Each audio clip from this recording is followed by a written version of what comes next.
It's the tropical getaway you paid for but weren't invited to. Instead, our public servants, in this case the people who regularly refuse to deport dangerous criminals, enjoyed soaking up the sun on the taxpayer dollar. Stop the AAT from letting killers free! They need to have a good look at the faces that are destroyed and hurt and the families are broken and see that their decisions, their bureaucratic decisions, have absolutely horrendous consequences. Stop the AAT from letting killers free! Absolutely, they have blood on their hands. We need to ensure now we protect the nation and ensure deportation. Stop the AAT! We're leaving! Put the camera off. This family has travelled 2,000 kilometres to make sure a group of public servants hear their message.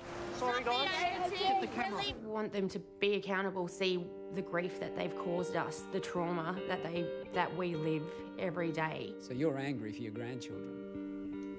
Yeah, bloody oath I am. It's, I'm sorry. That's all right, understandably. Something like this should never happen. Gavin Aylward joined his daughters Maria and Caitlin in protest. I'm giving you a lawful instruction as a licensed person of this venue to please put the signs down and vacate the property. If you don't follow my commands, I'm going to have to call the police. What would you do if they killed your family? Sir, I'm not here to enter into anything. I've come up here to help the girls. We'll do a peaceful protest and see what good can come of it. The Administrative Appeals Tribunal, or AAT, is a body which reviews decisions made by government bodies like Centrelink and the Immigration Department. They're a powerful group of public servants who can even overrule a decision made by a cabinet minister. And for the next 3 days, the AAT is enjoying a junket at this Queensland resort at your expense. And this resort is absolutely magnificent. And what, are they going to come here and do team building exercises? And they get accommodation, flights, alcohol, food paid for while we struggle. It's just madness. Busloads of staff from the AAT fly in from around Australia, almost 300 of them. They've practically booked out the resort, only to find that also staying there are the Aylwards from Victoria, who blame decisions made by the AAT for the deaths of their sister Corinne and her husband Greg. Something like this should never happen. They get stabbed to death in their own home at 11 o'clock at night in Moonee Ponds. It'd upset any family. It was absolutely devastating. When I got the news, I was hysterical. I think I am still in denial, even though I look after the kids every day. It still does not seem real. It still seems like a nightmare. Turkish man Mustafa Kundurachi stabbed Corinne and Greg to death in their home while their 3 children were in the house. What outrages the family is that twice decisions to keep Kundurachi out of Australia were overturned by the body which has now become the AAT. He applied for a 3-month holiday visa, but they saw him as a risk to overstay his welcome, and it's exactly what he did. He had a plan right from the beginning and he's played our system. Stop the AAT from setting killers free! Kicked out of the hotel, the family continue their protest on the street. Protect our nation! Ensure deportation! If he had been deported and wasn't here, my niece and her partner would still be alive. Joining the protest outside is Maria and Caitlin's uncle, Trevor. It's the bureaucrats that are buggering up the country, mate. They're letting too many people come in here and we're having problems with them, and they should do something about it.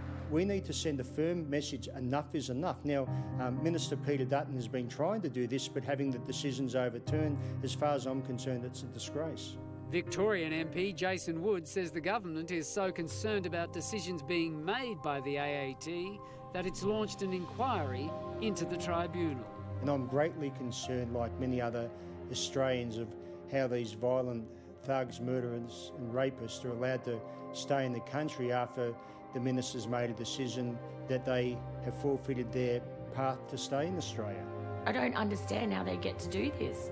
It's unacceptable. They're playing Russian roulette with people's lives. 8 killers and 66 criminals with shocking records of violence are among the foreign-born crooks the AAT has saved from deportation in the last 8 years.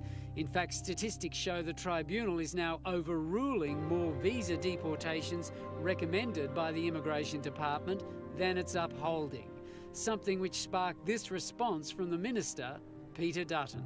The AAT does not reflect, in many of these cases, the view of the Australian people. They're saying they want public scrutiny. Well, they're about to be scrutinised. They're about to get it.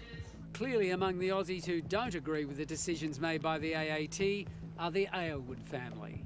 Pretty nice on the taxpayers' dollar, yet they won't deport murderers and make decisions that put Australians' lives in danger. A spokesman for the AAT justified holding their talk fest at this resort by saying it was more cost-effective than going to a swanky hotel in Sydney or Melbourne. But let's face it, who wouldn't want to escape winter in Sydney and Melbourne and head to the Sunshine Coast? And the cost to the taxpayer of all this? An estimated $600,000. $600,000 from the public purse when there are homeless people out there. There's victims of crime struggling. We have to pay $200 a week for their children's counselling. Yet they're allowed to come here in this beautiful resort and hold a conference while the Australians struggle. The only struggle for the AAT staff on this junket is to decide whether or not they have beef or pork sausages for breakfast. There may have been some boring speeches to listen to, but then there's the dinners with all you can eat and drink.